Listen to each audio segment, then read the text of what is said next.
Dungeons deep and caverns old, we must away ere break of day to find our long forgotten gold.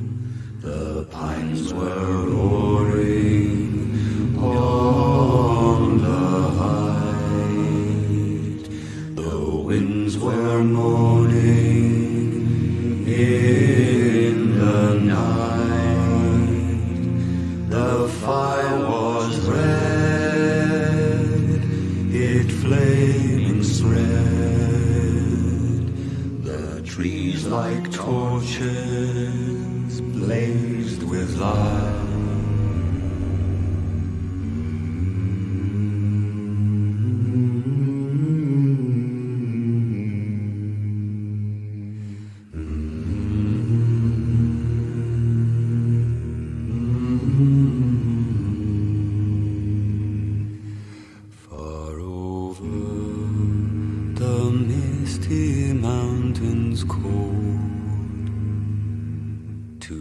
dungeons deep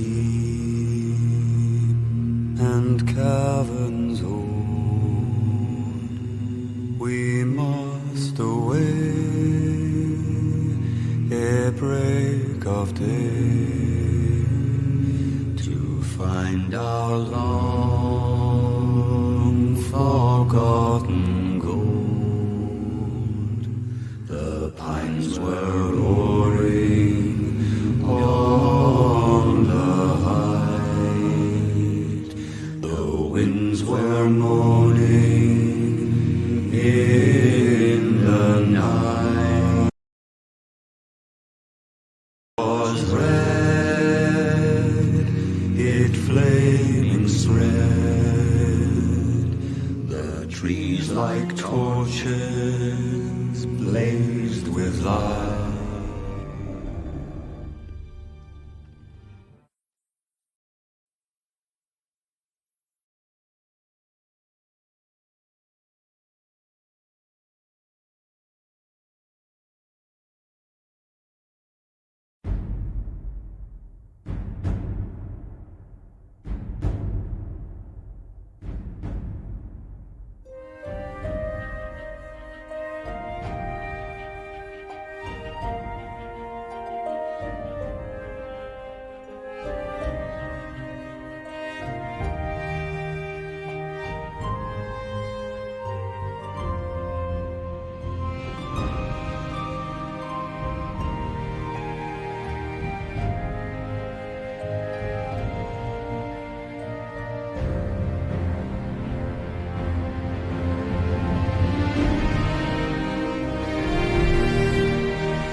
Der fyr, der frände, der själv ett samma.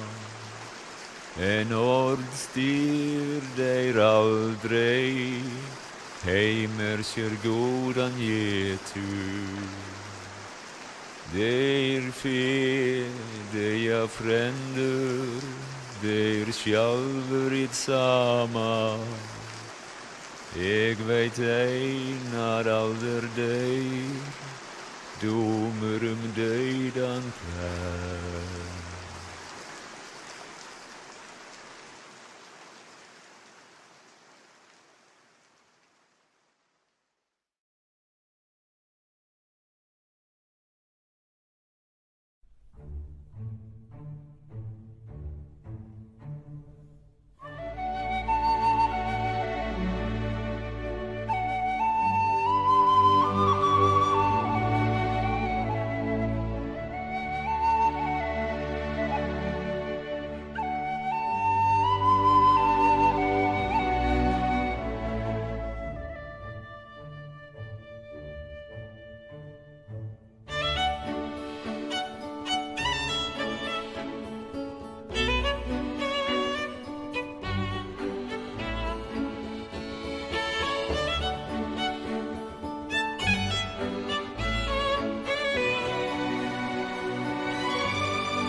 Hey, yeah, it actually wasn't the Magic game. It was the music we were playing killed the stream. Good old YouTube's copyright guidelines. So I'm gonna just play some royalty free music, and we'll get started in just a few here.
All right. Hey, everybody. Welcome to the Larpworks live stream. We're going to get started here. So if you got some questions, go ahead and pop them in the chat. We're going to go over a list of questions we have that we gathered from players. Yeah, and as usual, we got at least a few people from the team here. We got Teddy. Say hi, Teddy. Oh yeah. in case Yeah, they yeah. know. Just in case, no one recognizes us by our voices. This is Teddy, and I'm here with Matt. Hey. What's happening, y'all? And we So- have a few Also, hey, let us know you're listening. Why don't you go ahead and drop a hello in the chat. Let's see who's all in here. Yeah, we got a little sidetracked playing Magic as well. Nothing to end unless you count duelist skill. Getting right to it, I guess. For the fighting styles, that particularly pertains to techniques. That for the most part, we just listed all the styles so that players would be aware of them. Like you said, Florentine's the only one that gets like a mechanical bonus. But then based on your style, as far as the special techniques go, you can only use each of the special techniques while using one of the styles. So all the special techniques will be fencing style or Right, as a limitation. or slinger style or something like that, exactly. So that's pretty much what that means. But we'll be sure to go make sure. Yeah, and I guess it really should say the volume's low. All right. All right, we'll Let get me, the turn volume this guy up. off, too. Maybe it is all the way up. Let's turn this gain.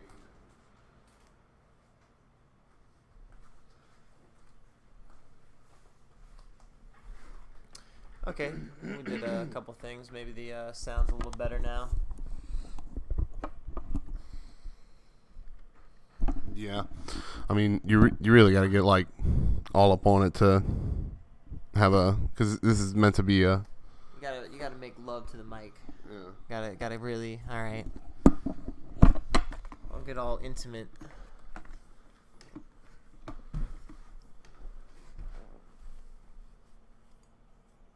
All right, bring us. Yeah, I guess that's as high as I can make it. So techniques are from. You want to go and jump to techniques? Sure.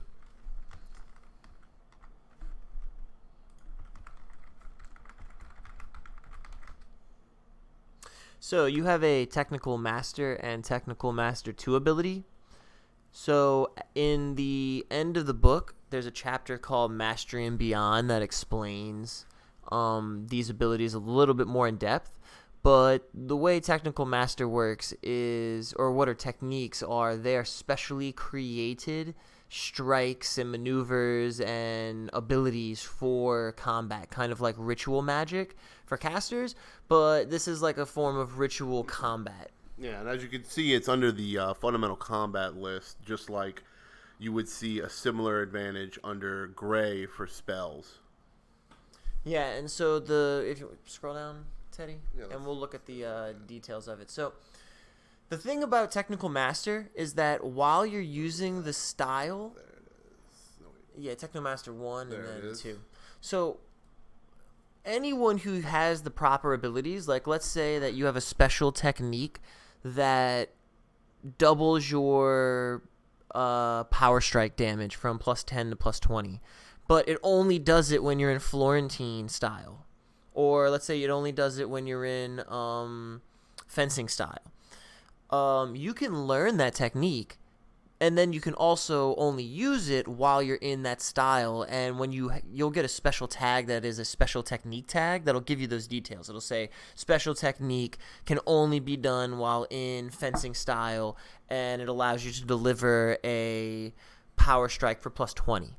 But the ability technical master, or rather the limitation of a technique, is that you can't teach anyone a technique unless you're a technical master. So you can learn a technique, but you can't teach anyone else until you get to master tier, and then you can't create a technique until you get technical master 2. Yeah, very similar to how we do it with the spells and ritual augmentations. If you get a ritually augmented scroll, you can use it if you have that spell. Same thing, kind of concept applies here. So, well, all right, we'll come to Bestial Talons in a second. I'm getting to, as far as ice cream, look. All right, hold on. All right, the history of ice cream in the tavern is disastrous. No matter which way you spell it, there's not enough ability to make stuff cold in the tavern. And the freezers are so big that we would literally have to put like 5-gallon buckets of water frozen in the freezer to offset the mass. Salt in it. We had to do with salt to offset the mass of the fact that the freezer's mostly empty. And but in August there might be ice cream. Maybe if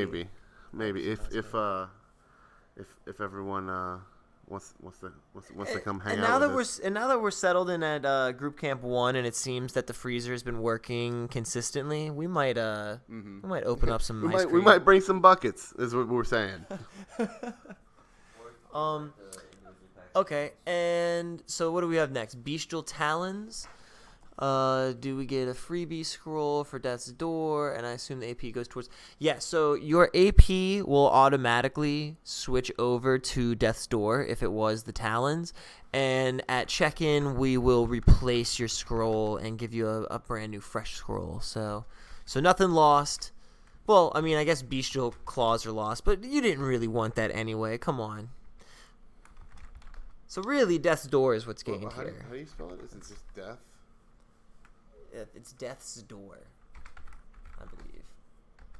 Is that not coming up? Death's Door? Yeah, I tried that. Try Door? No, there's a lot of... Try... No, Phylactery. Ah. There you go.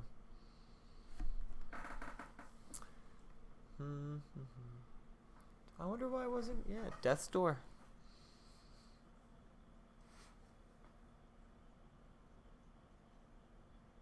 Yeah, I'm not sure.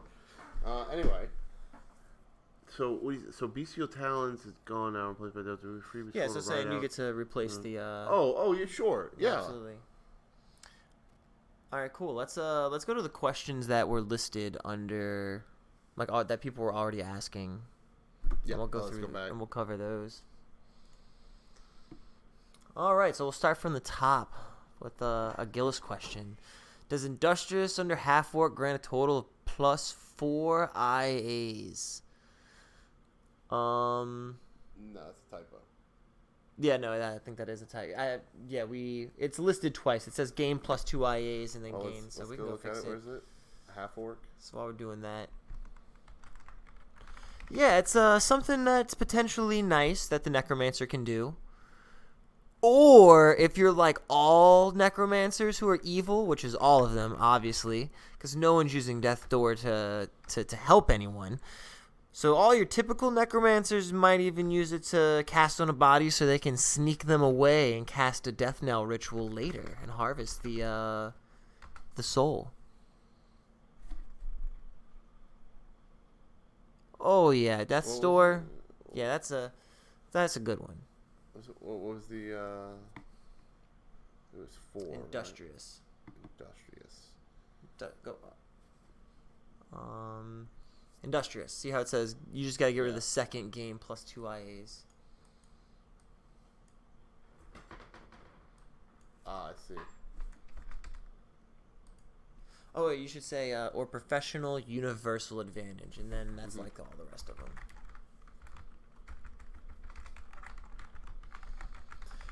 Yeah, we're doing hot fixes in here, so. Yeah, it's gonna be like you're hanging out with us, working on the rulebook.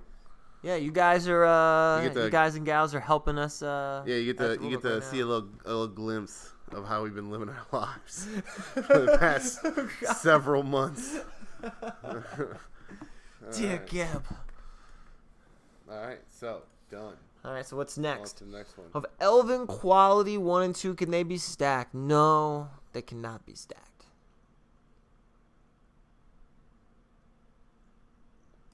We'll go ahead and add that in there. Yeah, we'll go over to Elf real quick.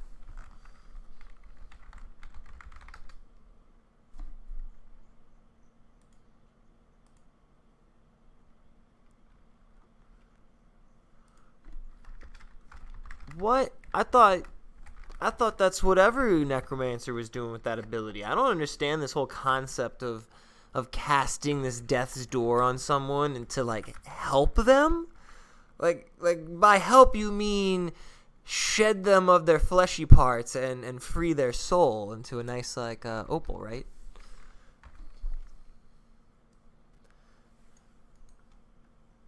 Soulless Blessing, yes, we will go back to that and change that to Phylactery. That being said, we're still doing a few edits on all of those Tier 5 soul abilities to make sure all of their interactions are congruent, so there might be a couple changes to those. You know, like Gift of Resurrection, Reap and Sow, Contingency. Oh, Zana Pocket? Okay, yeah, we changed Zana Pocket. Yeah. We fixed it. You know, Go to Zana. yeah. Go to Before Zana. before we answer the next question, let's go look at this one. Yeah, so there is a reason to get both of them.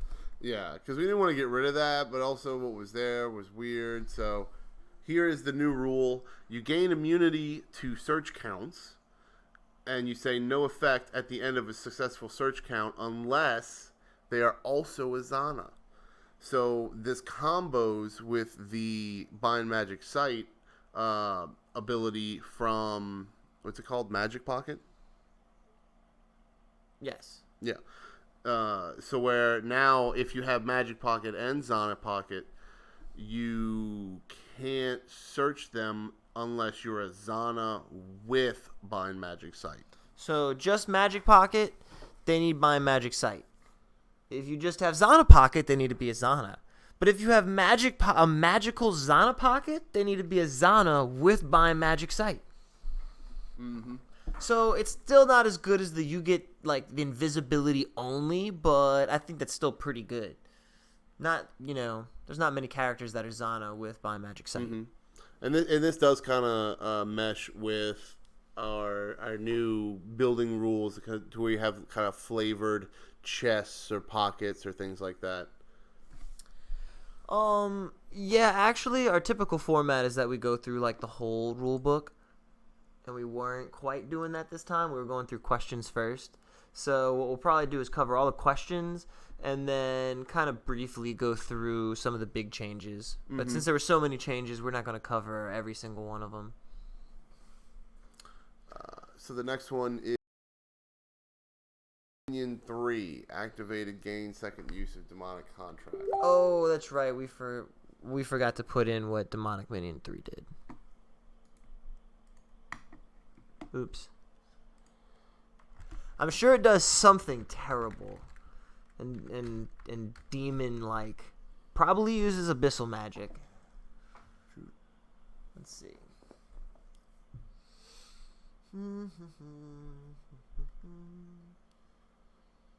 Demonic Minion 3. Mm-hmm. Yeah, it definitely doesn't give you a second use of demonic contract. That's for sure. You want to go to the our Excel sheet and see if we have anything? I think it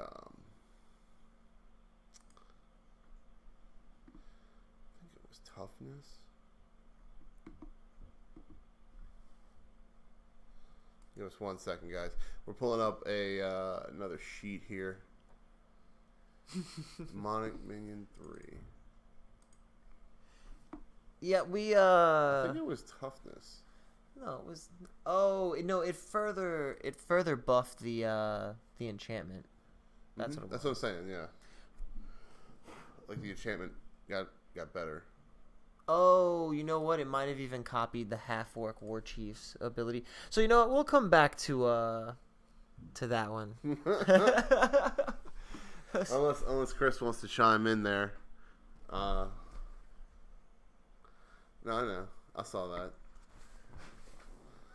Okay, so can you add so let's see what's next. Our human charismatic. highlight this. Highlight demonic minion 3, and we'll come back to that. So can you go to charismatic? Charismatic. Yes, all of the. Let's see. Are the human charismatic IAs generic? Yes, you just gain +2 interlude actions usable for whatever you want, as long as you have advantages. As long as you have one of the 3 listed advantages, and then additionally, if you're able to make a skill check, which is a new thing that's in the game, there's now skill and knowledge checks. Being charismatic may give you a bonus to that. You might remember this advantage from previous iterations, like Mechanical Mind was basically one of the ones we drew inspiration from, and we're like, hey, why don't we just, give all the races a universal advantage that gives them bonus IAs, especially now with the new universal interlude system. But since we're talking about it, you want to jump to knowledge checks? Sure, yeah. So a new basic ability, actually, that's pretty important, is everyone now has the ability to do knowledge checks and skill checks if you have the appropriate advantages, tier, or race. So the way this works, and the reason it helps with something like charismatic, is let's say you have charismatic and you also have noble. You might get to a situation. It's also right here, man. It's also like right here. It's right here. The chat. Yeah. Yeah. So yeah, you might have a skill check, and a storyteller, when you're on a mod, might ask you, "Hey, there's a situation that you come to where there's some information that perhaps only nobles from Sargon would know. Maybe it's something, like a sigil or some kind of writ or information, and then you having charismatic might also benefit you." Yeah, you're right. Here's an example. Like, let's say you go on a mod and you see someone tied up, hanging over a pool of lava, and they're tied up with tier 5 rope. It's uncuttable. Well, it looks like you're going to need a scout who can tie ropes to untie the rope. Otherwise, you're just going to have to hope this person doesn't die when the mechanism goes down and they fall into the lava. Unless, let's say you had it created with Mechanical Mind. Well, since this was a lowering a person in the lava machine, well, now we'll tell you an alternative way maybe you could solve the problem. Or, one, straight up, we tell you, hey, you need a scout of this tier to solve this problem. It's just one example.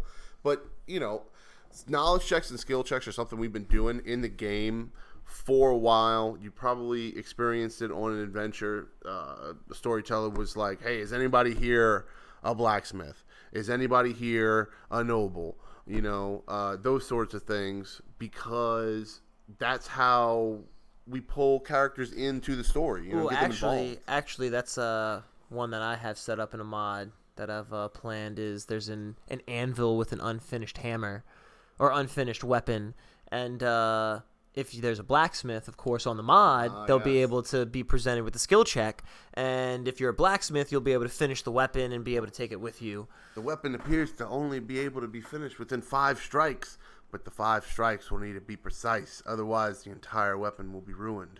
Looks like we need a tier 3 blacksmith or greater to make this happen.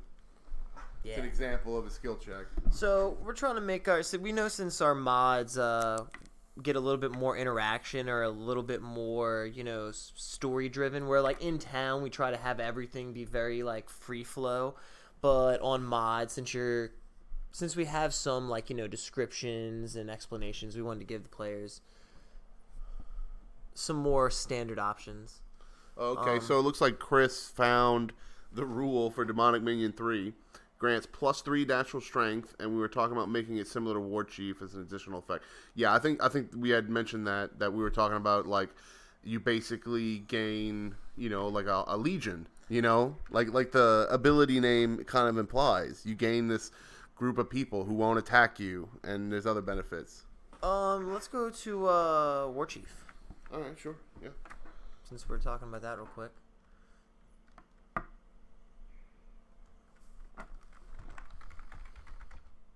Oh, no, it's Chieftain. Chieftain.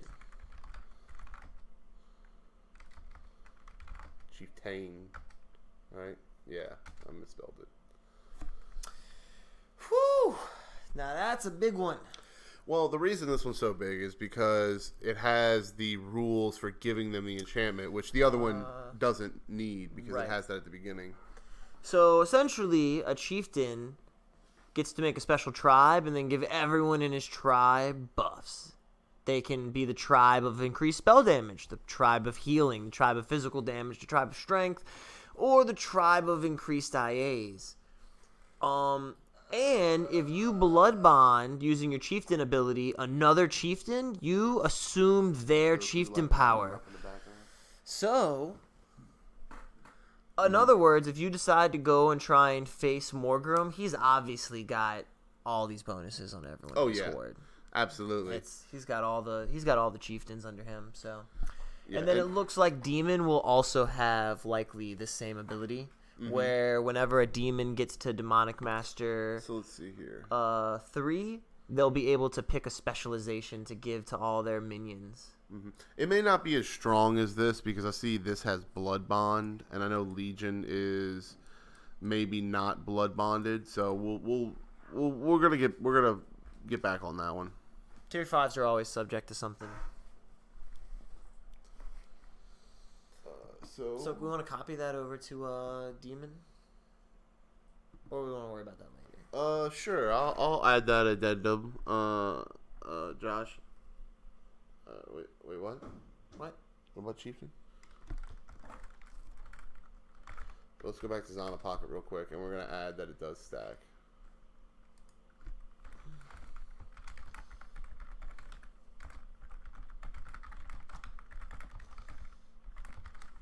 Yeah, actually, we'll come back to the demon ability. Mm-hmm. This pesky tier 5 Grandmaster advantages, Arcmaster advantages.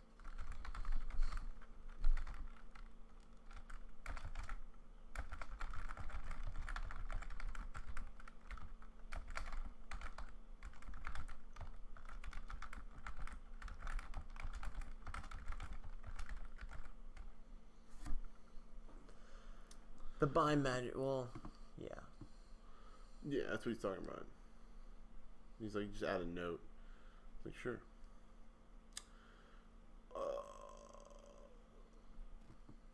Bind statuses were changed back to how they were. I don't understand what he means by that. Bind statuses change back to how they were. Hey, Save, what do you mean by that? They were changed back to how they were. What are you talking about? Talking about our bind statuses. All right, before we get to that, let's go to back to questions. Another question. Ultimate created novice advantages. Mana battery. It says mana link. Oh yes, that's the typo. Yes. So mana link.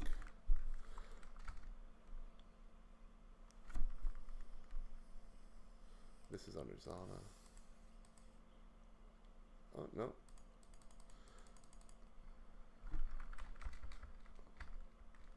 What was it called before? Mana.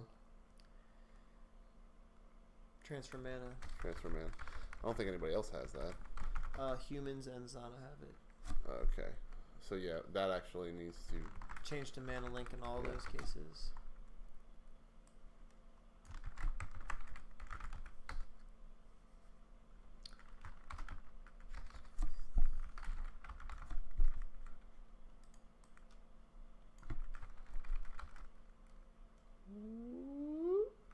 Gotta wait for the save. It's always nice.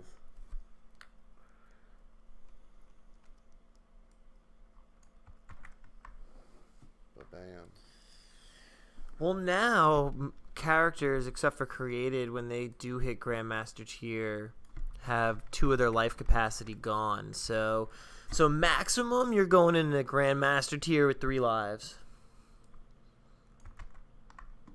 I mean, that might even be too many lives, you know.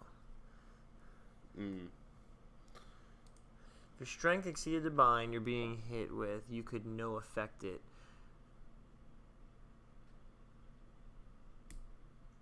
Yeah, you don't say no effect, you say break. Yeah, I think the question he's asking, though, is do you still do the 5-second breaking count? Go under... There's no 5 count on breaking, you just instantly say break. I think it might just be instantly say break. Doesn't count. Let's look at break. Alright, there's one instance of it.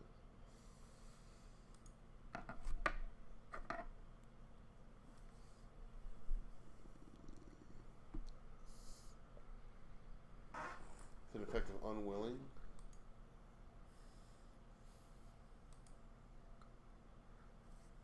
Every bind effect has a variable with a number that strength bind when a cake has this much strength. They may say break to indicate the bind has been broken and they no longer are affected by the hindered statuses. Yeah, that's it. The verbal is now break, like you said, and when a character has the strength or more, they just say break, and it doesn't affect them.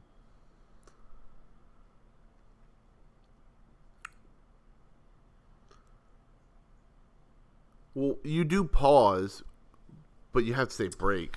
I also agree we don't want no effect because no effect can be confused for like, why are you no affecting this binding magic? Well, he's specifically talking about pausing it.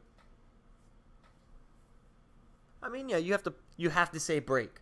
So like, if worst case scenario, I hit you with a bind and you like have to stop swinging relentlessly at me for like a moment. Yeah, Dave. How long of a pause are we talking about here? I'm confused. He just said a pause. Well, you said a pause. Yeah, because you have to say break.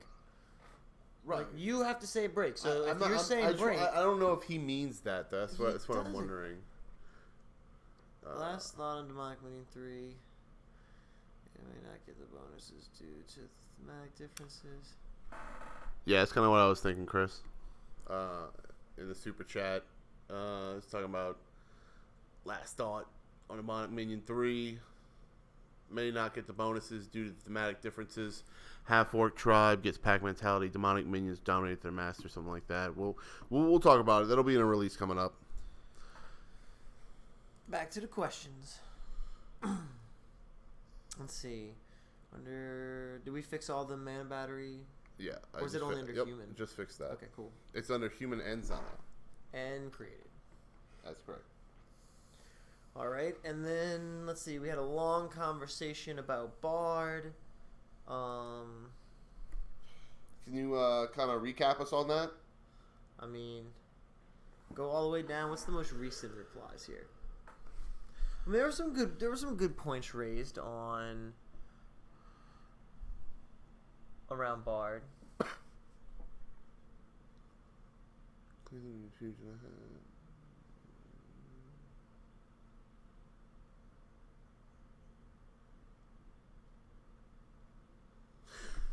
Yeah, actually, you know what? I think somebody mentioned it to me. Okay, so yeah, that pretty much solves the problem. We're going to have like a standard system where, yeah, you don't need to go culinary if you want to try and sell food. Just in play, you won't be like seen as like you'll only be seen as good as your food actually is. And then we're going to have a system where you get food approved through the tavern. Yeah, and I'm mainly, as far as food approval through the tavern, mainly just going to check, 1, how much are you cooking, 2, what are you bringing, and 3, how are you cooking it? And storing it. And how are you storing it? Yeah, and storing it too. Yeah, that's also important. Because, we need to make sure, you're meeting at least some basic safety guidelines, and you're not gonna try and fry a turkey, which is illegal on state park grounds, or anything like that. It's really simple stuff. You could change Bardic. Heath really wanted us to change that to 1 minute, which makes sense. It's been requested.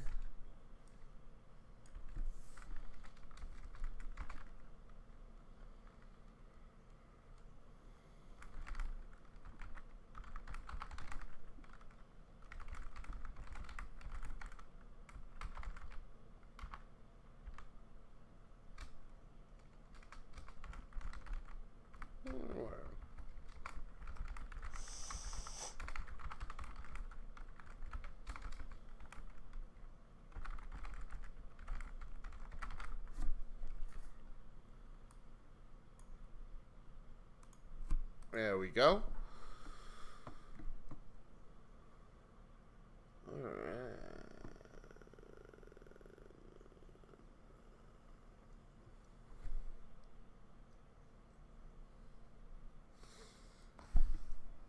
Oh, okay. Cool. I'm glad that we got that cleared up. Tave. Excuse me. All right, let's go and finish up any other questions that we have directly, and then we'll cover some of the important points. Death's Door doesn't have a verbal. Let's see if it'll work this time. Nope.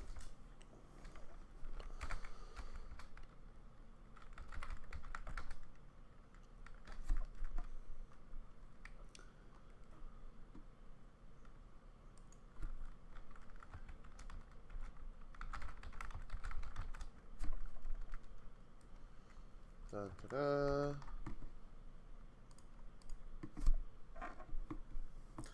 All right.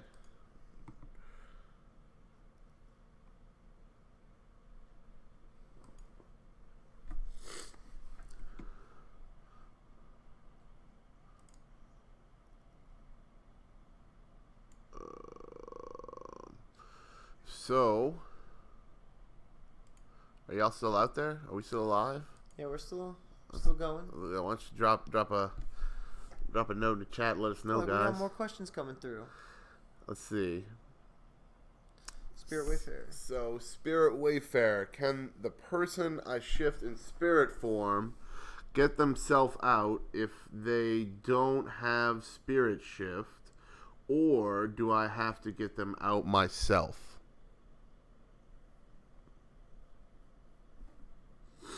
Let's go to Le Spirit Wayfarer.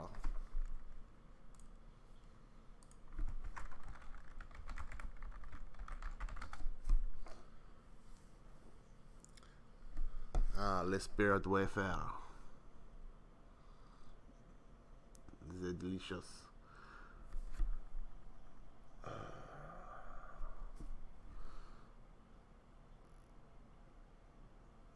I think it says right there.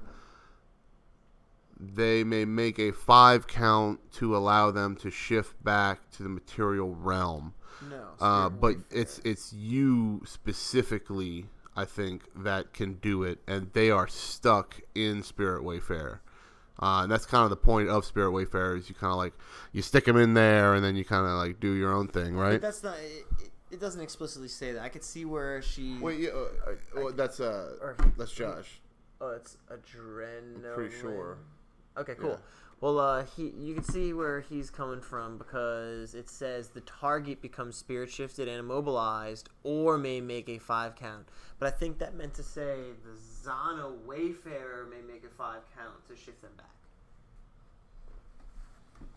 Right, but to answer the question at large, does the Wayfarer have to get them out, or can they get themselves out if they don't have spirit shift, or if they do have spirit shift?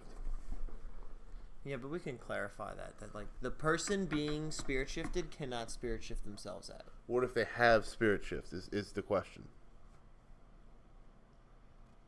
If they have an ability that lets them shift in or out, they can use that ability, yes. But this effect, only the Spirit Wayfarer can do that.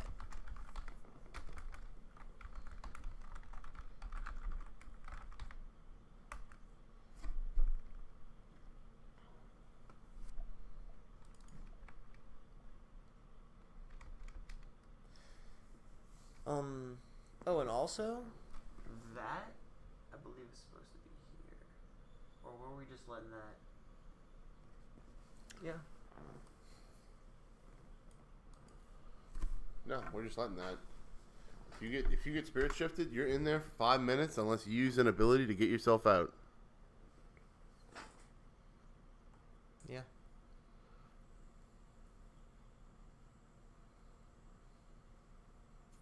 All right, next question.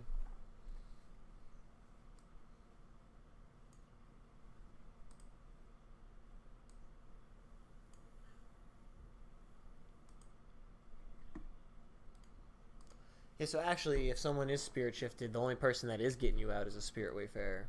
Mm-hmm. But I guess only on the spirit shift. Well, that they unless put you have in. spirit shift. Right.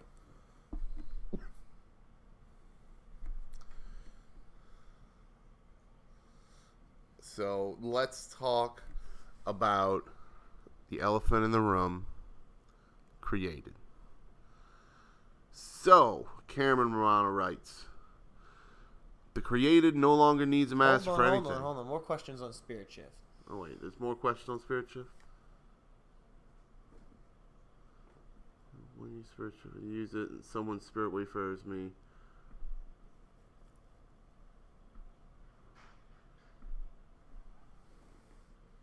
If you don't have the capability to shift yourself out, then you can't shift them out. And you can only like, it says the spirit wayfarer, right? So the person using the ability spirit wayfarer. So the guy who put you in there, right? That's what that means. Are we done with spirit wayfarer? You got any more notes on spirit wayfarer? All right. Anyone? Well, last chance for the gallery. I would like to keep reading the chat, but there is a delay. It's like a 5 to 10 second delay. It does make things a little difficult because you guys aren't seeing things, when we do them, essentially.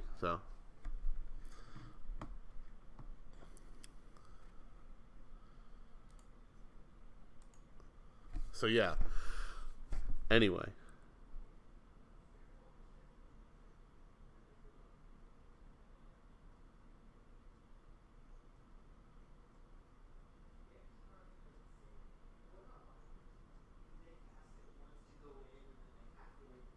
Oh, we got a sidebar. Sorry, I forgot y'all were listening.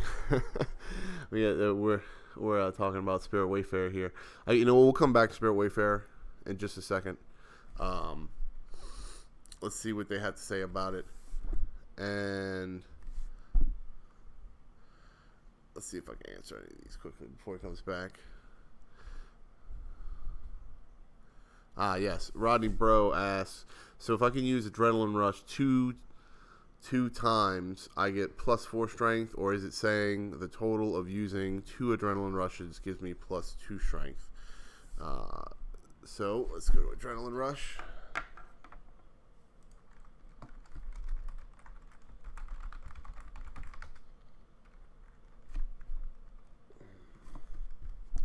All right.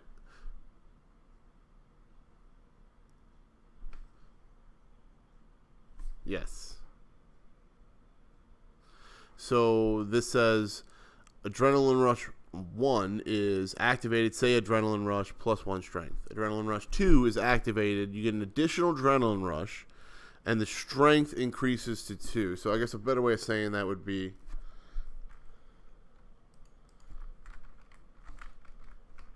strength from Adrenaline Rushes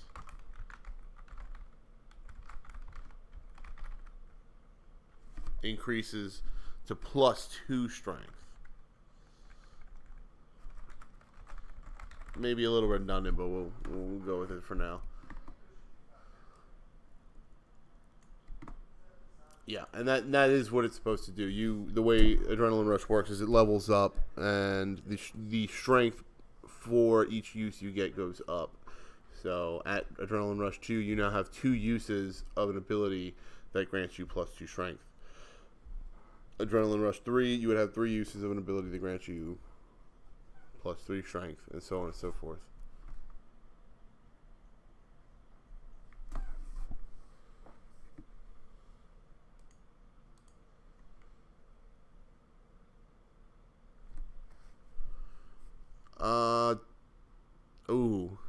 I really want to talk about dual affinities. All right, guys. Matt's not in the room right now. I just want to let you know I'm super excited about some of the stuff we have for dual affinities and some of the things we have for the end game. But you'll just have to wait for that. I'd love to tell you, but the thing is like, Well, we can't give away all our secrets, can we? But it's super exciting. We're gonna give you a little more stuff on it. If you've read the Mastery and Beyond section, you probably have a good idea of what we're trying to accomplish there. But you might see some people out there who have this or that power.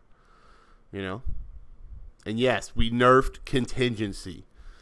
The instant you can't kill me teleport was unbalanced to allow free infinite use, man. Can't do it. I see. Well, you know what? I see what you're saying, where like you still have to blow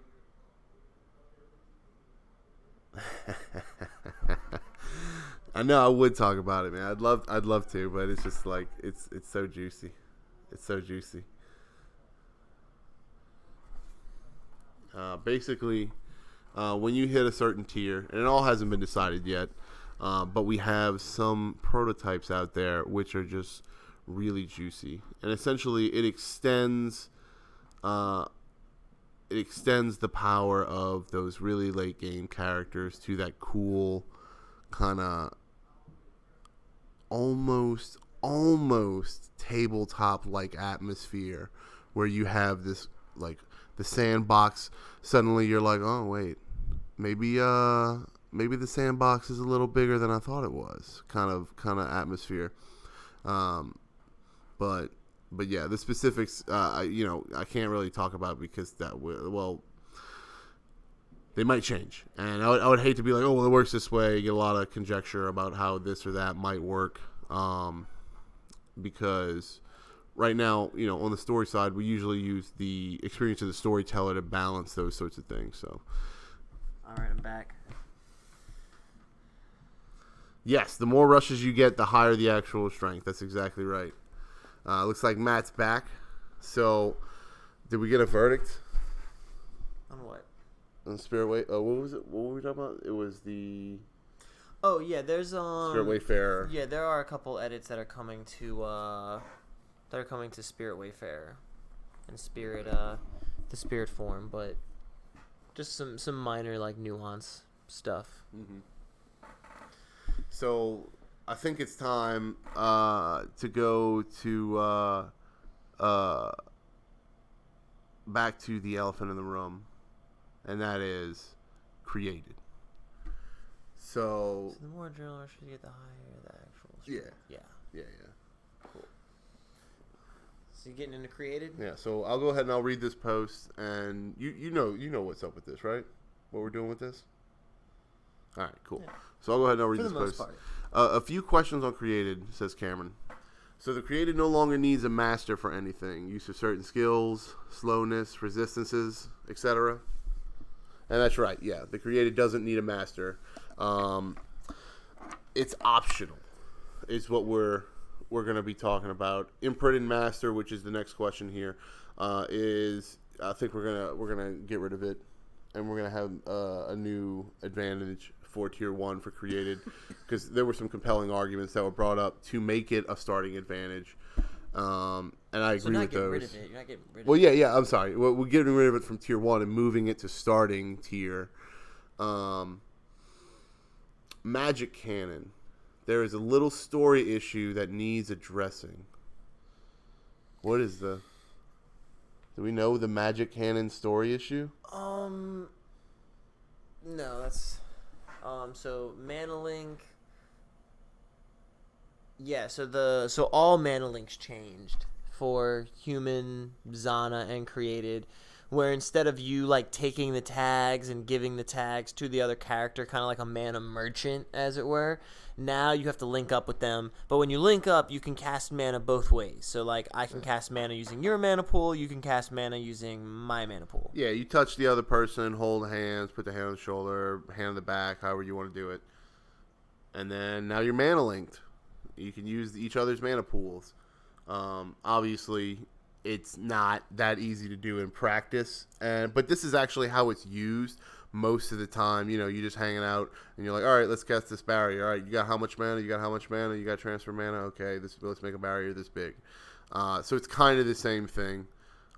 It's just we got rid of the whole giving people tags thing because that was just weird. Now the other person has to be there when you use the thing so that there's a witness, essentially. Go to created. All right. Oh, the story issue was, that's right. It was the virus that was letting them use the cannon on their own. But that's fine because that virus, as far as in-play story, is gonna change. Well, maybe it already has, and that was the result of that story, and maybe some things happened that some gatewalkers might know about, but that'll all be found out in what's that called? I don't know. Play. Come on, stop. It's all right. Stop. All right. So what do you want to talk about with created here? Let's take a look. Can't give away too many secrets, man. Can't tease them too much. All right, let's see. Can you link with? No, only one person at a time. So only vanilla style for you. It's one at a time. As Gebelices intended.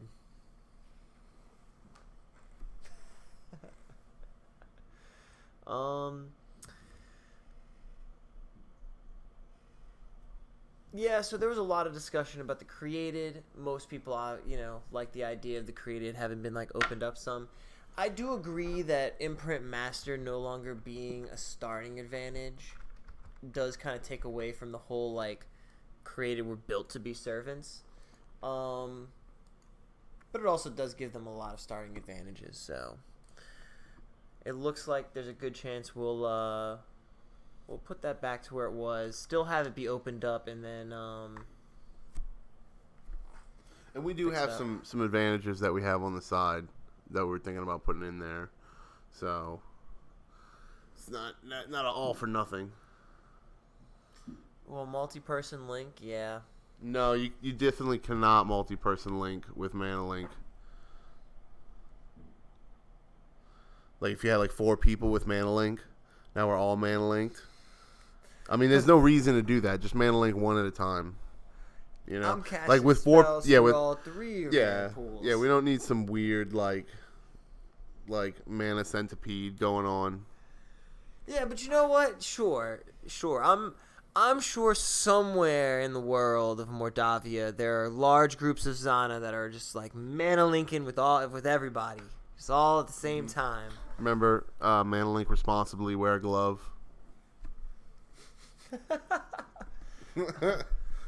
All right, move on. Like I said, there's a lot of discussion on created. It looked like most people liked what we were doing. Created from last iteration and this iteration were the most, or one of the most underrepresented races there was. So, and after getting feedback and looking at some stuff, we realized, we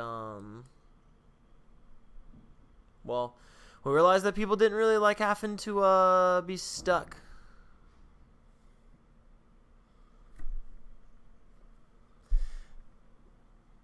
Yeah, created is not 100% done. Obviously, we did a lot of changes on them and got a ton of feedback. Yeah, I just moved it there temporarily because that's sort of the direction we're heading. But we're going to have to talk about that and finalize any rules changes on it.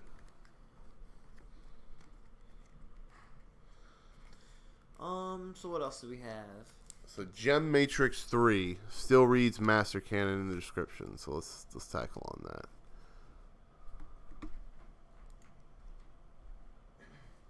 Gem Matrix 3.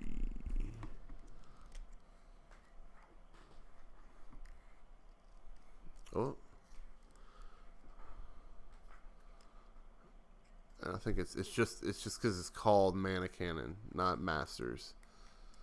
Right. Gain additional use of Masters Cannon tagline. No, that's exactly what it does. Yeah, but it's Magic Cannon, not Masters Cannon anymore. Oh, true. Okay, cool. Fixed. No glove, no love, man. And the next one. And of course, the best form of love in Mordavia is mana. Mana pool. If you were willing to give me your mana pool, then like, I don't know, man. That's the best thing you could do for somebody. It's like giving someone roses. Nerf contingency. Is that what's next? Oh wait, see, dual. No. Tier 5 dual. I skipped over this. I mentioned a little bit about it. I was talking about the Master and Beyond section, but that's why I was like, we'll probably have to wait for Matt to come back and talk a little bit more about this. How we're gonna handle it. So I guess we could just go to the Magic section. Because I have some rules on that are written up, and we can just kind of finalize them. Yeah, okay, we'll go talk about dual affinities and stuff like that.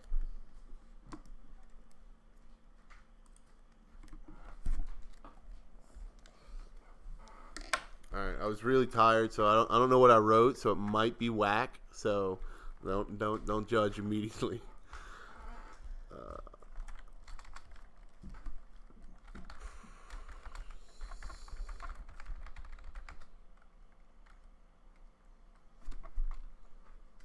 Not there.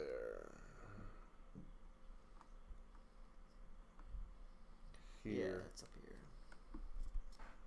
All right, so let's start at the top.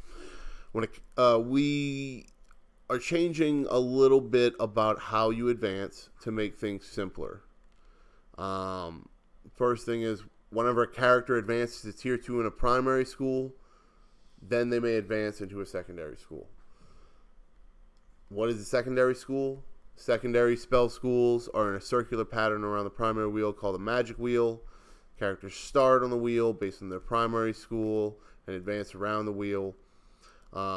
And characters may only advance to a new secondary school when they have all Tier 1 spells of an adjacent school. That means the school next to it. So it's really simple. We got rid of tertiary. It doesn't need to be explained any more than this, because what I don't think it says here. Yeah, it's down there. The new. There it is. Higher tiers of. Oh, there it is. No, I'm sorry. Characters may not purchase more advantages in a secondary school than their primary school. So we did say tier, but that had a lot of weirdness, and then we had to do like different things like tertiary, and so we just made a basic, easy, flat rule. You just can't have more advantages in any school than you have a primary school. Super simple. Super simple. You're just one advantage behind, always. And then as far as Zana go with the dual affinity, yes, as far as dual affinity, what? Yeah, as far as characters who achieve master in a primary gain access to additional abilities given by storytellers. These abilities consist of information that only primary school masters know. So we are talking about moving that potentially to Grandmaster, though, because of what the rules are looking to come out as. Yeah, so essentially we have a system set up that we're going to actually explain in theology a little bit better. But we do have a metamagic system built for like combined schools, but that requires you to have adjacent schools of magic, so they have to be like touching. But because characters, of course, players in our game like to be crazy, they decided that, they want to pursue I'll scroll down. Unstable magics. This paragraph. Yeah, so characters who choose multiple primary schools that are not next to each other dabble in unstable or even forbidden magic. So unstable magic is magic that does not like directly touch on the wheel, and then forbidden magic, of course, is two directly opposing schools of magic. This magic is considered absolutely evil. Maybe a little less on those adjectives, I think. No less on these adjectives. If you're using forbidden magic and somebody finds out you're using forbidden magic, they are not going to like you. Even a bad guy might be like, whoa, dude, even I don't do that sort of thing. But as far as Zana are concerned, you picking up duality in an unstable magic, you become unstable and you die. That's what happens to, you explode. There are things that happen when you do unstable magic, but none of them are good. Let's put it that Now, way. look, if you want to learn how to cast unstable magic, you can. We're gonna allow you to do that, and we'll even have some rules for you. But yeah, do it so at your own risk for sure. All right, let's go back to questions. See what else. You guys nerfed contingency. No. This is the fourth time we mentioned it. Gillis is gonna hate me. Gillis, I'm not picking on you. He just literally just didn't know we were talking about it earlier. So there's all of those soul abilities are getting worked on a little bit. There's like an order of operations. There's Reap and Sow, contingency, Gift of Resurrection. Yeah, so let's go over to buildings. I think that's the next thing that we need to talk about. That's what the last thing that thread was about. While we're talking about universals, because no one else is really mentioning it, big change on universals is IAs. Oh yeah, you know what? Let's actually start there, and we'll work our way back to buildings. Yeah, so IAs are now characters only get one IA as a base set of IAs. And then you get an additional IA for every universal advantage you get and, some racials. So we reduced the base IA amount from 5 IAs down to 1 IA. Yeah, so everyone's got one IA. You pick up a universal, you get another IA. And then, of course, a lot of you saw those advantages like Industrious on the racials that gives you some extra IAs. But that's it, y'all. This really helps out characters who are like, hey, I want to be a universal character. I want to have abilities and stuff that can help people. I want to be useful, but I don't necessarily want to be just good at combat. I want to have a little flavor to my character. Or maybe you're just not good at combat and you don't like combat. Well, this gives you a new option where, you start picking up tier 3 in a couple or more universals. Suddenly you got yourself a pretty powerful character. You can get up to 10, even late game potentially 20 or more IAs, depending on whether or not you have a guild. So it's really a different kind of system now that benefits the characters who use the IAs the most and punishes them less, and balances those who didn't use the IAs that much at all. And it's a base 1 IA, but now we give you a build. The more universals you get, the more IAs you get. So it still goes to the fact that if I forbid black, jump to binding, I cannot actually duality, purple and blue, or I die. I'm forced to do purple-green and just dabble in blue. Yes, but the good news for somebody who, let's see. So it still goes, let me read that one more time. So if you forbid black, jump to binding, cannot actually duality. Yes, as a Zana, you cannot duality 2 schools of magic that do not combine, or that are not adjacent to each other. And let me put it this way. If you go, for instance, blue and purple, what you're doing is you're going to get new powers. But the powers, just like the magic, are going to be unstable. And so it's going to be really challenging to see the positive side of some of these powers. But it will, I would say, at the very least, cause chaos. So if that's your goal, it might help you. Yeah, and like I said, for those tier 5 abilities, we're still looking at a couple of them, so we might change the wording on it a little bit. Like, yeah, if you really want to go an unstable duality, maybe we'll let you. But like I said, we're still discussing that a little bit. Let's see. Does Noble count as towards 2 IAs? I would say that's fair. Yeah, maybe since it's 2 IAs. It's two advantages. Yeah, and like Tave said, like giving every player 5, a lot of players felt like obligated to spend all of their 5 IAs. Of course, why wouldn't you? And players had even more than that. Let's go see what it says, actually. Let's go look at Noble. Yeah, so there was a lot going on there. But now, like Cameron, you were saying that you like to have more IAs, but if you get 5 ranks in a universal, now you're going to have 6 base IAs. So early game, just having a couple universals, it is a little bit of a nerf. But late game or even mid game for characters who want to go lots of universals, you get lots of IAs. So it's a bit more balanced for those characters. And it also opens up a build where if you want to see characters that want to just take over the whole market, like you want to like corner markets, crumble economies, things like that, you can do it. Crusader counts as one. And there isn't anything it doesn't say anything here. 2 AP. Yeah, nobles get a lot, so we'll come back to that. But we'll leave a note for it and we'll discuss it.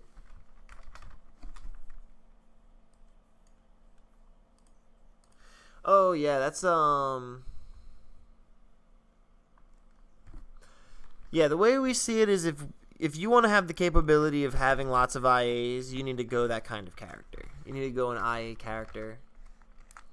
Yes, the manor stuff from Noble has already been taken out. Good call on that one. Yeah, that's so now that we've talked about the interlude a little bit and how that's changed, we have this nice fancy list here of interlude actions. These are all the interlude actions that you could possibly take. And then we also have these nice basic interlude actions that are just basic cool stuff you can do. Going to the market is one that I think a lot of people were like, hey, why can't we do this? And it actually makes a lot of sense. So basically, you can spend 1 IA and purchase 1 tier 1 item from the item chart located in the items chapter. It's a basic interlude action. Yes, merchants also have this ability, but the merchants get a discount. You have to buy it at 3 times the base value when you're just buying it at the market. Adventure plan has changed a little bit, and that's going along with the map changes, which we'll get to in a little bit. But all the other ones you probably recognize. The new one here is technique training, and that is because when you have magic, if you just have this ritually augmented scroll, you can do it. But if you have a technique, you need to be trained on how to use it instead of having a scroll. So that's what that's there for. And let's go up to buildings, because that's really what I wanted to talk about. Was the last thing we touched on. Okay, so we got rid of the chart.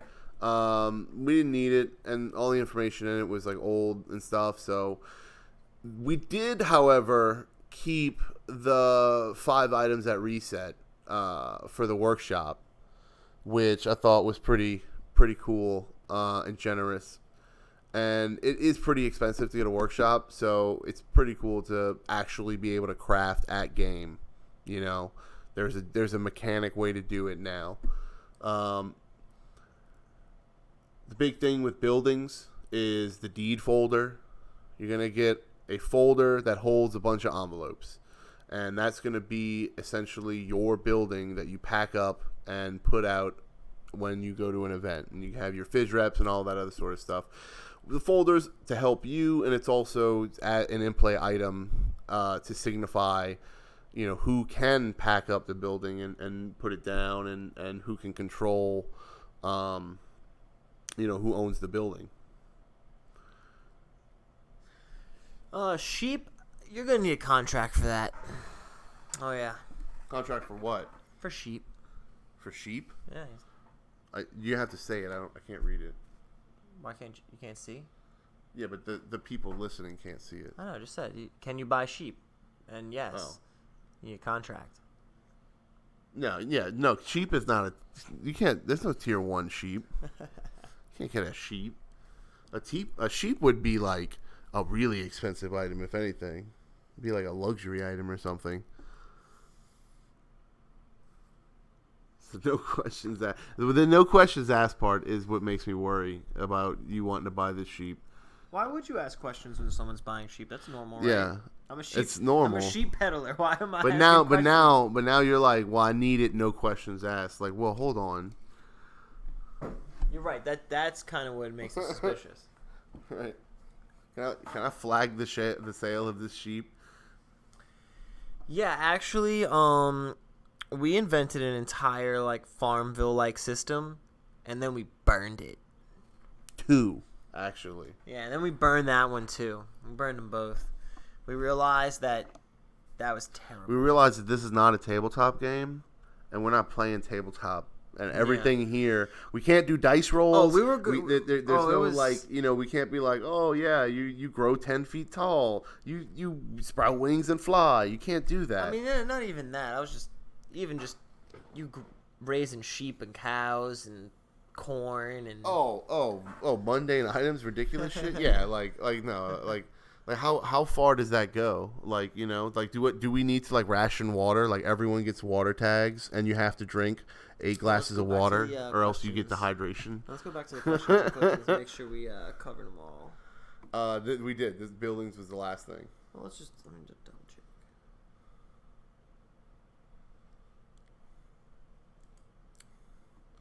Right, and that's why after buildings, we can go straight to maps. We moved the rules to how to craft a building here as well, just because it'd be good to have them on this page. Since this does take up a whole page, we might as well put it in there. Similar to Zana Pocket, how Zana can only get in and out of Zana Pocket, that's the inspiration for basically tier 2, 3, and 4 of these building recipes, where you build a temple and you make a white magic temple, and only white casters can open the white magic temple envelope. And you make a workshop for tailors, and only tailors can open up the tailoring workshop. Same thing with libraries for scholars. Teleportation circle is something we had on tier 5 gray, and I think we still have some teleportation there, but this is something that just allows you to do essentially adventures you've already set up with your circle. You can't set up a adventure by using the circle and just get there like a normal teleport. You actually have to have the map to use a teleportation circle. You use your gate keys and stuff like that. Yeah, well, you have to already have the adventure set up, which requires those things. Yeah, so the buildings now essentially just give you special chests that can only be opened by certain people, but can only hold certain items. So that way, you get a little bit more defense. And if someone does get into, let's say, your temple, then it had to be a caster of a certain school of magic. So it kind of helps you narrow it down a little bit. Hey, Tave, a LARP that you can buy a farm and a land and a farm, that actually does sound awesome. But I would actually prefer it if that was like the only thing you did, like at the LARP, is like you went there and then you had like a farm.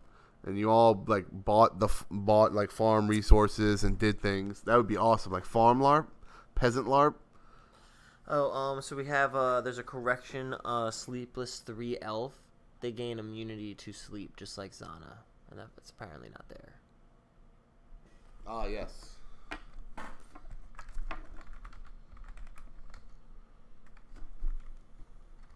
Yeah, see, sheep, like I said, that's a special item, and if you want them, no questions asked, you just need a sheep contract. Go find a sheep peddler, get a contract, and then no questions asked, sheep.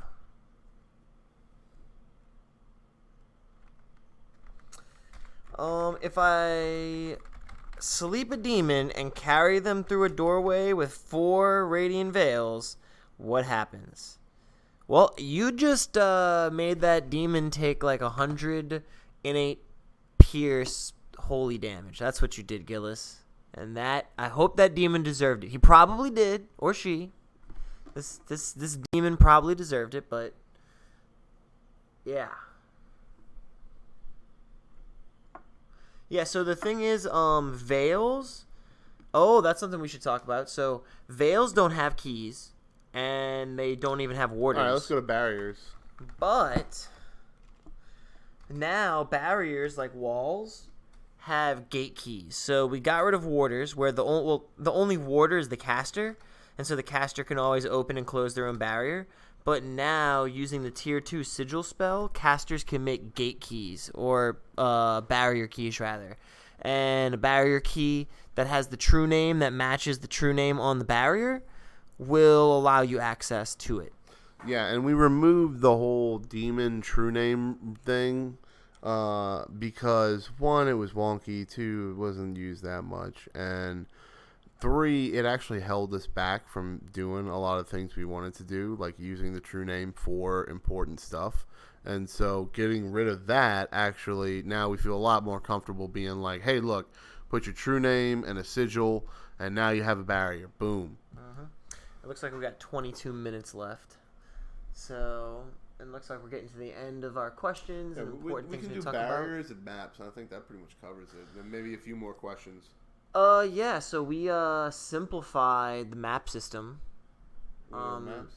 And so now the map system is pretty much, we had a bunch of rules on map chains, and you need to get all the maps to connect to each other and all this. But now we actually show you a picture of the full map, so that way characters are aware exactly of what the map is. What page is this? This is on page 85, I believe. You can go and see what the map looks like. And like I said, we simplified it, where now you just need a map. Scouts can plan adventures to anywhere that's of equal tier to them. And if everyone, or for everyone else, you need the map, and then you can plan an adventure to that location or an adjacent location to the map. So let's say that you had a map to location D4. Well, D4 would be a tier 2 area, and you could either turn in that map to go on an adventure there, or you could attempt to explore an adjacent location to D4. You could go and try and, check out D5. But yeah, we suggest everybody go and take a look over when they get a chance, at the map system. Mm-hmm. And the big thing that was holding us back there was the map chains, because we wanted it to be fair and exploratory, but at the same time, we had to come up with a way to limit the players from just like exploring the whole map, like in no time at all. And I think what we did really kind of helps with that. So basically, to explore places you've never been before. If you're a scout, you look at this picture over here, and if you're, let's say, tier 1, a tier 1 scout can actually set up an adventure to any tier 1 location without a map. They don't even need the map. However, they don't know what's there, but they can bring people there, and they know how to get there. And so that's how you could find a map to branch out from to kind of explore the areas that you might be interested in, or maybe find, guessing where, like, oh, maybe this character is in this area, or this character is in this area. And as you level up, you see tier 2 scout can make a map to anywhere there, tier 3 scout, so on and so forth. And we were like, well, what if, they go to a tier 5 location and they're tier 2? Well, one, we're already going to have the map made, so there will be stuff there, but they're probably going to get like annihilated. And one, here's your first warning, and two, we might even add another warning in here. If you're not of that tier and you're trying to go to that area, it's going to be rough. It's going to be rough. It's going to be a challenge, and we're not going to hold back because we've set the game up in a way to where it's kind of supposed to progress in a sort of fashion. And if you want to be like head honcho running in there tier 5 and getting all the loot, hey, more power to you. But it's going to be a challenge. So, be prepared. Bring your people.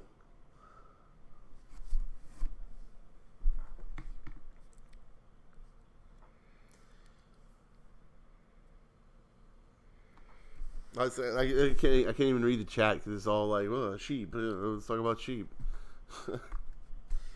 All right, well, look, we just have to wait for the town to be, what is it? There's 2 barons now.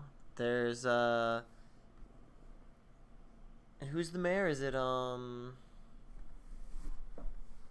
Joseph Ducote's character? Tyr? I believe so, yeah.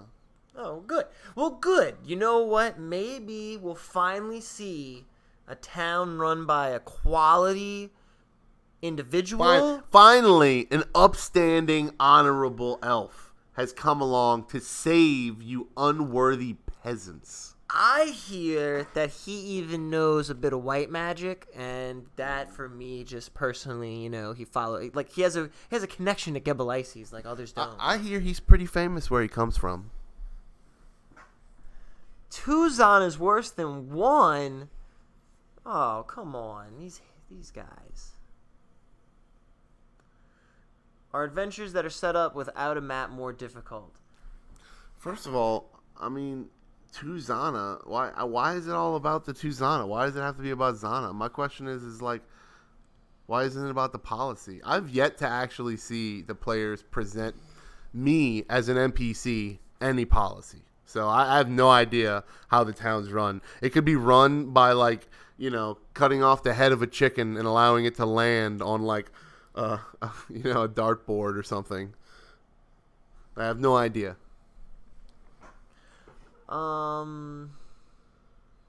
Yeah, there's still a couple nuances with the map system that could occur if you set up adventures and don't have a map. That might be the benefit of the scout, but we still had a little bit of discussion left, a couple notes that were left on the map system, but for the most part, it's going to be opened up now where we're definitely not going to have the map chain as a necessity for sure. Yeah, and it's just going to be really easy. You either turn in the map or you're a scout and you go to that location. As far as the difficulty goes, I don't know if we're going to be releasing all that to the public.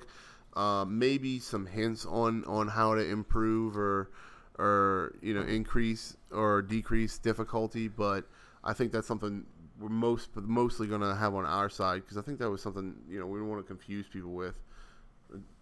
But they should, yes, at least know how difficult the mod is going to be when they go on it.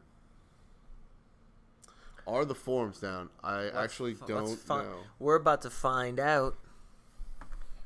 We are about to see. I did actually rewrite the access file, so I might have screwed something up. So that's and that's always a danger when you're rewriting the access file. Eats Wildkin babies. What blasphemy! All this slander just because he's a good upstanding no, citizen. the forums look like they're up to me. Yep, forums are working for us. I'm gonna see if I can log in.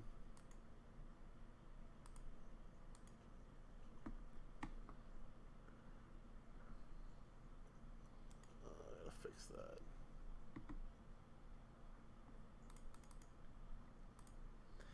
No one wants to hear you out yet. I see. Not yet. So something that is down that you mentioned is the SSL didn't propagate to all the subdomains. So I gotta fix that for the forums to get the Facebook login fixed. But the regular login, if you just use your email, should still work.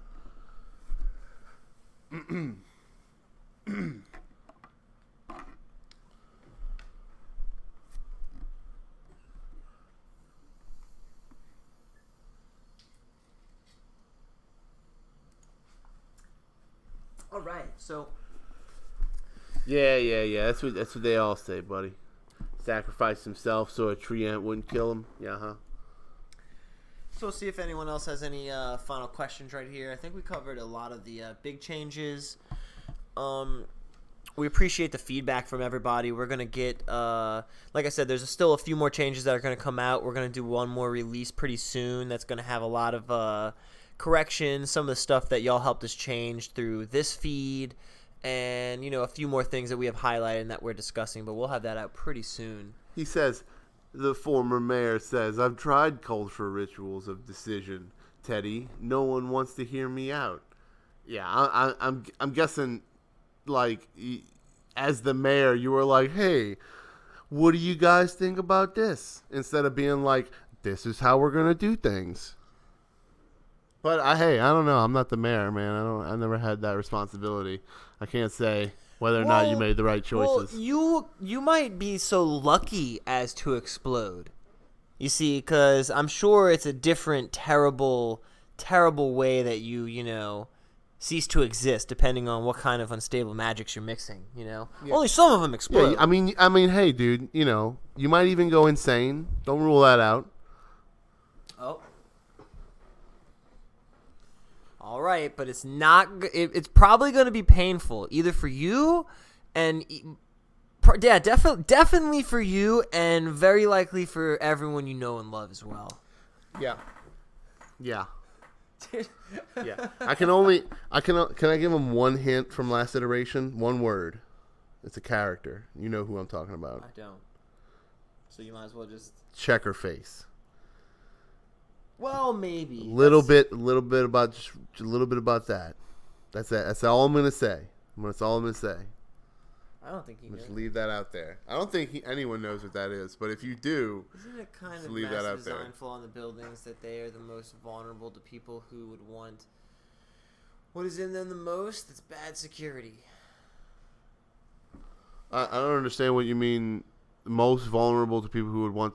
I see what you're saying. Well, the alternative, Sam, is that there is no security. Is what we had previously, where if someone did break in, did get in, and did steal you stuff, you had literally no leads, no evidence, because it's all phys rep. You know, you're not gonna like measure somebody's footprint or get fingerprints or something. You know, you're not gonna get any of that. There's no evidence. There's nothing leading back to who might have done it.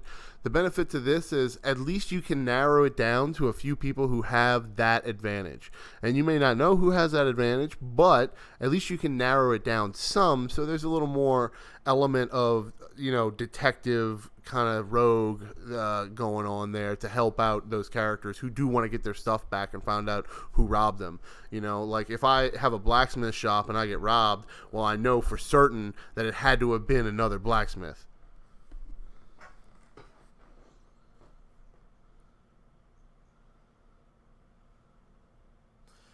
Well, Dave, he meant it more like the terrible things that happened with that character.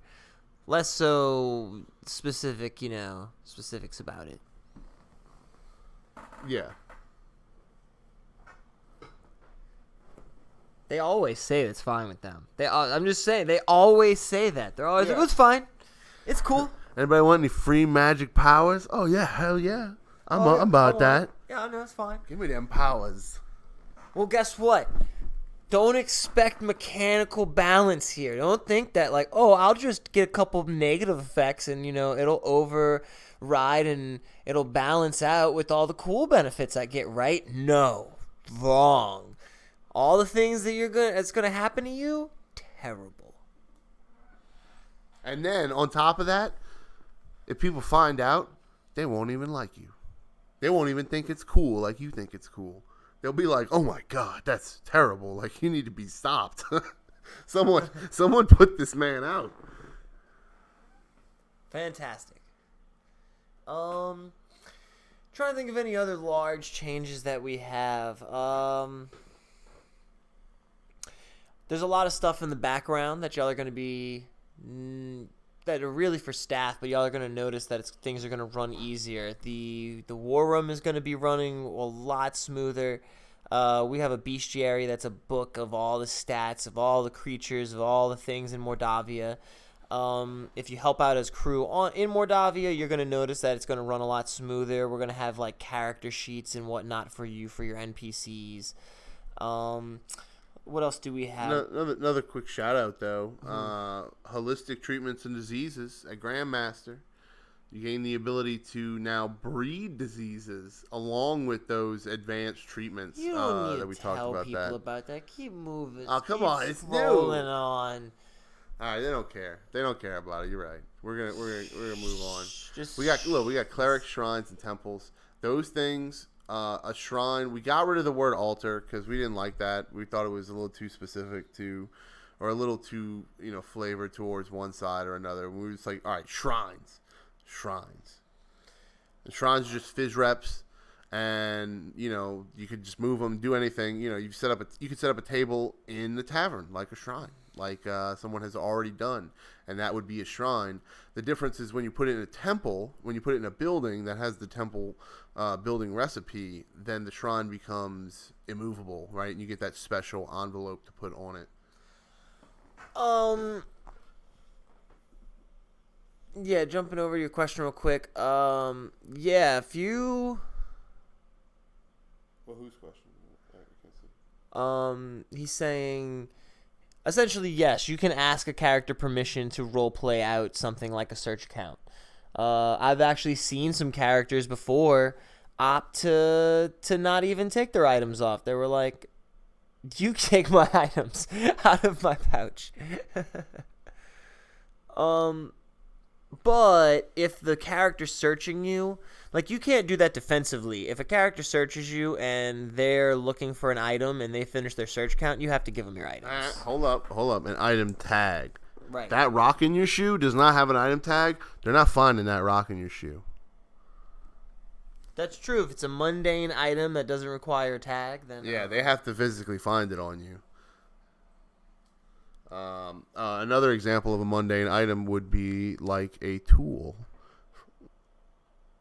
Yeah. Like disabled device tools for tinkerers. You could Okay, what I saw the other day, you could tape a disabled device tool to your forehead, right under your hairline, and then have your hair just go over it, or have a wig over it. You might want to we don't have rules under that on searching, specifying that, like, mundane items, only tagged items you give up. I mean, how far do we have to explain it? Like, do you have to actually give them your shoes? I mean, maybe as, like, what is a mundane item kind of thing. But yeah, so I guess, yeah, we'll use the last few minutes here to talk about answer some questions on Chronicles. So, what is Chronicles? Why would you want to go to Chronicles? All these things. Well, Chronicles is an experimentation, or it's an experiment, I should say. We're working on new LARP systems, or kind of like new LARP styles that are still kind of in the same genre. The goal is to make a more immersive LARP that's has a lot more focus on the story and gameplay, and the way we're able to do this is by making it a more premium product and running less games a year because of it. We really like the Mordavia model, but there's been a lot of feedback and people wanting to do, they can't attend all 8 games. 8 games a year is a lot of games, and some people only want to be able to attend once or twice. So to experiment with this new style, we're doing a one-shot, and because we want to be able to test some things out before we roll into like an entire secondary campaign. So we're going to be testing out some one-shots that take place in time periods during Mordavian history that the players get to experience. Yeah, and they're going to have a little more AP than you would start a normal game with, which will allow, players who can't play Mordavia very often to kind of experience the balance aspect of that, like, mid to high level play. And 2, you're going to be able to, especially in Chronicles here, you're going to be able to, as a new player, figure out how to play really quickly because you're with a bunch of other people who have very similar abilities to you. Yeah, so a few things about the current this Chronicles game. It takes place during the Wildkin event. So the day before and the day of or night of the Wildkin event itself, the players are going to be able to experience this time. Some of the benefits of this are just for entertainment purposes. You're going to be able to learn some interesting history about Mordavia. We're making sure to put plenty of Easter eggs and things like that, where some of our characters from the real game or the full Mordavia game you might run into. You might run into a younger version of an NPC who's there. You're also going to discover some unique aspects of the story that you'll only be able to learn from attending this game. And let's just say that if you think you know the story of the Wildkin event, let me tell you that you just know what they told you. You just know what was passed down through history. There's a lot more there that happened that you just have to be there to find out. Yep, it's true. And yeah, we're going to be testing out different kind of gameplay styles, some different mod styles, so it's going to be a good time. There's special immersion rules. And there's going to be, so for the organizations, so something that's special about it is instead of building a character, you pick an organization to be from, and then we're going to give you some character information in your character build, essentially. If you want, you can opt to submit a basic character history, or you can have us make you a basic character history. And of course, everyone has to be a human, since that's part of the story. Sorry. Oh. And yeah, let's see. There's oh, and someone was asking about the grease.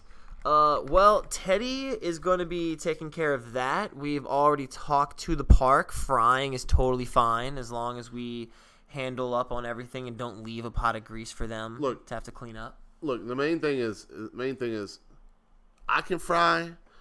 If a player wants to fry, one, I need to check out their setup. Two, they can only pan fry. And you can't deep fry turkeys or use propane burner deep fryers. That's the major thing, because those things can explode and cause a fire and that whole sort of thing. As far as how I'm gonna do it, you just let the Master Maestro work here, and I'll make you something that you'll enjoy it. Just know that if you get the meal ticket to Chronicles late night on Saturday night, you're gonna get fed fried chicken and fried French fries. Yeah, it's going down. Well, actually, I'm probably gonna bake the fries. I'll be honest with you there. I'm not gonna go ahead and fry French fries too. That would be a hell of a lot of grease. Okay. But fried chicken. But fried chicken and baked French fries. I mean, that's fine with me. I want that. So. Yeah. A few more things. Yeah, a few more things about Chronicles. There's only 24 tickets remaining, I believe. So it's a very limited amount of slots available. So we're going to make an announcement about that soon, so everyone on the stream here can hear it first. If you are interested in going to Chronicles, there's only 25 slots or 24 slots remaining, and we're pretty confident that's going to probably fill up. And as far as the menu goes, I'm using premium ingredients for everything. We're not going to do a lot of the crock pot stuff, like we had for Mordavia. That's good for like having food around that you need to serve, right? But since we're doing set menu, we can actually kind of make the food of a little higher quality because we're putting it out all at once to everyone. And of course, the immersion levels are going to be up. There's not going to be any cash transactions, so everyone that is eating is going to be on the meal ticket, so that way everything is going to be completely in play. We're going to be parking the cars off site, so the site is going to be clear. No branded materials, no chips, no soda, none of that unless it's in a mug, or if you bring a cloth satchel with some chips in it and it doesn't have brand on it, hey man, you got some chips in play, man. I'm happy for you. But the big thing is we really don't want to see any branding. We don't want to see any modern stuff. I know we have to put up with the fact that the site is a modern site, right? But that's why we're also going to Group Camp 3 and if not Group Camp 1. Right, and if we make this effort at Group Camp 3, I think we'll actually have a really cool immersive experience. And of course, we have plenty of extra things and fun things for y'all to do out there. And then besides that, at Go For Games this Saturday evening, this Saturday night, we're going to be having a LARP workshop. We're going to be discussing some of the rules changes. We're going to be discussing some things with the old players. We're going to be trying to connect with new potential players. So if you're interested in coming to hang out with us, if you're interested in whooping Teddy and Magic, you can come down and meet us at Go For Games this Saturday. We're hoping to see a lot of people out there. We're hoping to have a lot of fun. We're going to be feeding y'all free pizza. That's going to be really cool. But if you can't make this weekend, because maybe you're doing something, maybe you're out of town, whatever, we're going to be having another one at EOT in Homa on the 18th. That's going to be the following Sunday. So this Saturday, Go For Games. The following Sunday will be another event at EOT Games in Homa. And then the following week after that, so in about 3 weeks, will be Chronicles. And hold up, man. Nobody's whooping me. Nobody's whooping me at Magic. All right. Well, all right, y'all. It's been a good one. Peace out. See y'all soon. Come and check out Chronicles. Come and check out one of our...